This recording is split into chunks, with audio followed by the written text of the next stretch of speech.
2017年7月8号上午10点钟，住宅小区进来了一个年轻的女子，向8号楼的楼门口走去。只见她长发披肩，两眼放光，一身合体的职业装，显得那么精明干练。可就在她快到楼门口的时候，空中掉落下来一团东西，重重地摔在了路边的草皮上。啊！女子被这突如其来的事情吓得惊叫一声，后退了好几步。然后她稳了稳心神，定睛一看，原来是一个人，一个小孩子。女人壮着胆子走上前去。哎呀，这孩子竟然是自己6岁的女儿。女儿已经七窍流血，一动不动地躺在地上。这女人瞬间就崩溃了，用力摇晃着女儿的身体。红红，红红，红红，你醒醒呀，红红！哭了几声之后，这女人像是猛然惊醒，抱起女儿就朝着小区门口跑去。她要送女儿去医院。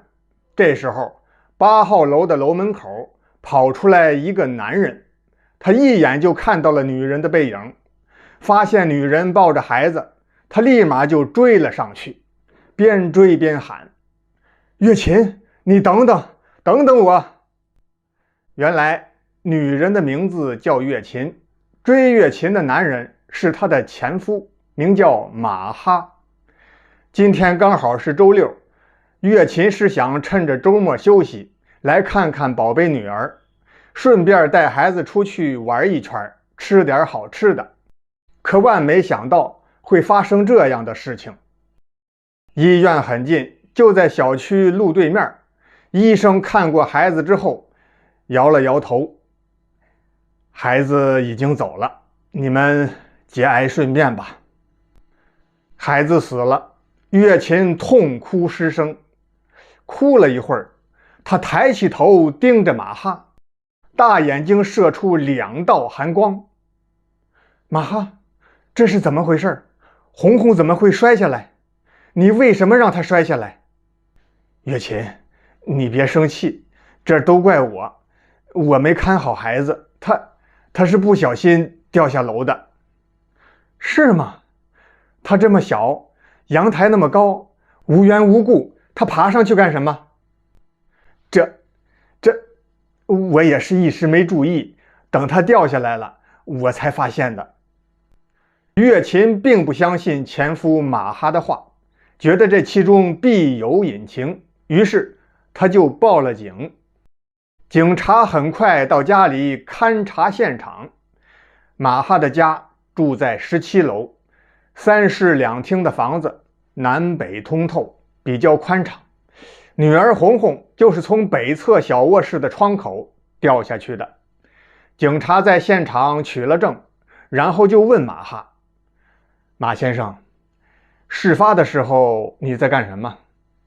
我在当时我正在卫生间洗衣服，听到隔壁卧室窗户响，就过去看，这才发现窗户开着，孩子已经掉下去了。哦，就这么简单？当时家里还有谁？当时没谁了，只有我自己，我和女儿2个人。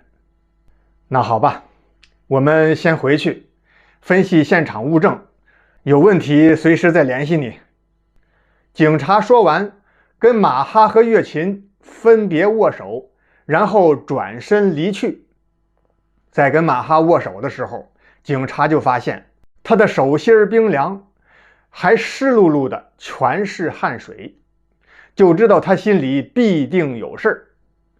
单说马哈送走了警察，送走了前妻月琴，家里就剩他自己了，独自坐在沙发上发呆。来电话了，主人来电话了。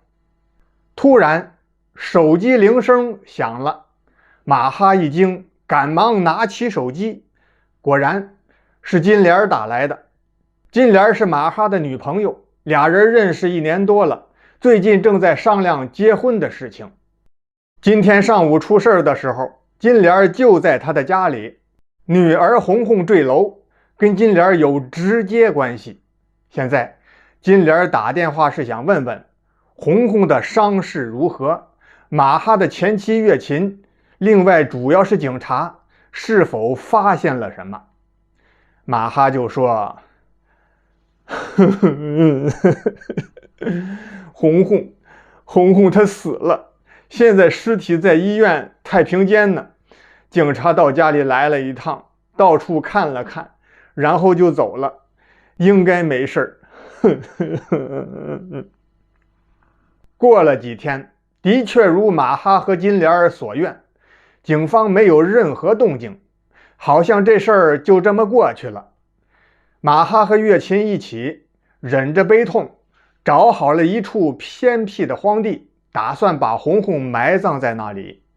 可刚到医院太平间门口，警察在这儿等着呢。马先生，麻烦你跟我们去一趟吧。到公安局一看，金莲也被带来了。警察同志对马哈和金莲分别进行了审问，两个人心虚，很快交代了实情。原来出事那天早上，金莲和马哈把家里收拾利落，换好休闲的服装，准备一起出去玩2天。